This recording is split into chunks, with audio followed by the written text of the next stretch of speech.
विकास का नया विश्वास लेकर आया है।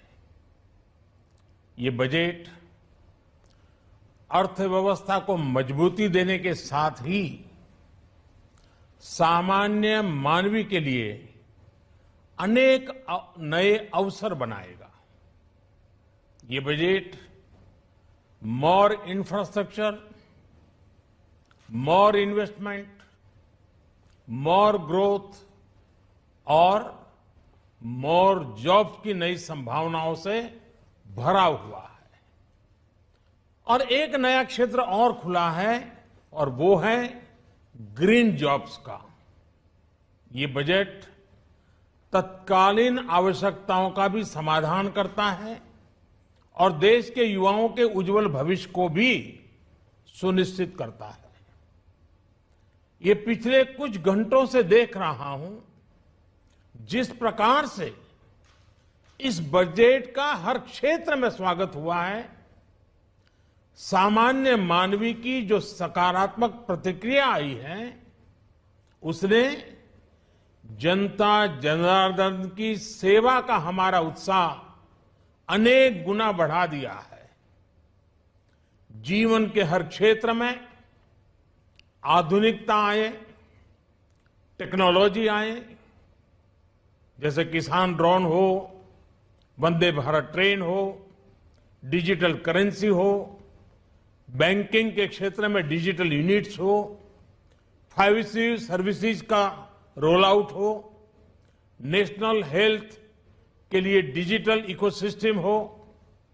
इनका लाभ हमारे युवा, हमारे मध्यम वर्ग, गरीब, दलित, पिछड़े, ये सभी वर्गों को मिलेगा। इस बजट का एक महत्वपूर्ण पहलू है गरीब का कल्याण।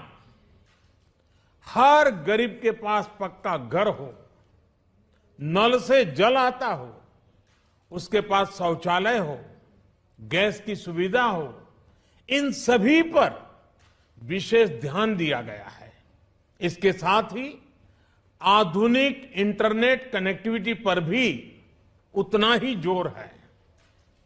जो भारत के पहाड़ी क्षेत्र हैं, हिमालय का पूरा पट्टा, जहां जीवन आसान बने, वहां से पलायन ना हो, इसे ध्यान में रखते हुए भी नई घोषणा की गई है।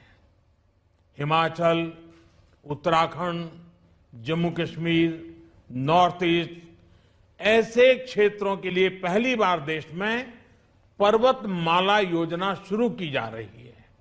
ये योजना पहाड़ों पर ट्रांसपोर्टेशन और कनेक्टिविटी की आधुनिक व्यवस्था का निर्माण करेगी और इससे हमारे देश के जो सीमावर्ती गांव है, बॉर्डर के गांव है, जिसका वाइब्रेंट होना जरूरी है, जो देश की सिक्योरिटी के लिए भी आवश्यकता है, उसको भी बहुत बड़ी ताकत मिलेगी।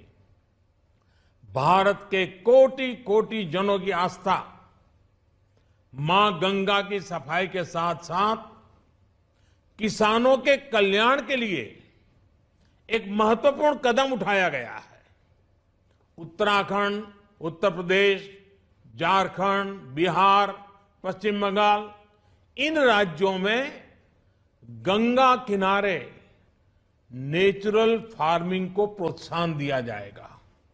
इससे मां गंगा की सफाई का जो अभियान है, उसमें मां गंगा को केमिकल मुक्त करने में भी बहुत बड़ी मदद मिलेगी।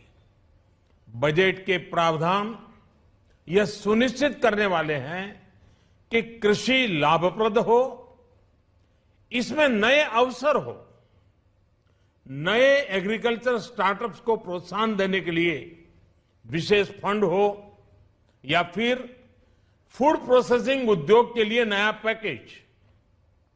इससे किसानों की आय बढ़ाने में बहुत मदद मिलेगी। एमएसपी खरीद के माध्यम से किसानों के खाते में 2.25 लाख करोड़ रुपए से भी ज्यादा सीधे ट्रांसफर किए जा रहे हैं।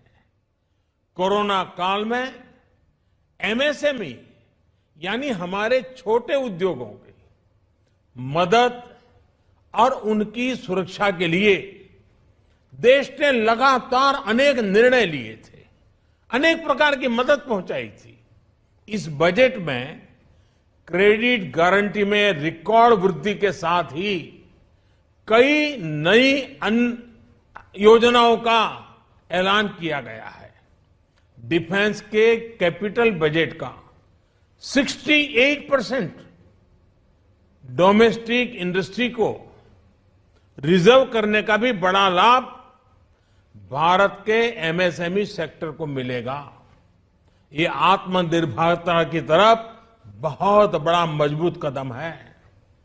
7.5 लाख करोड़ रुपए के पब्लिक इन्वेस्टमेंट से अर्थव्यवस्था को नई गति के साथ ही छोटे और अन्य उद्योगों के लिए नए अवसर भी बनेंगे।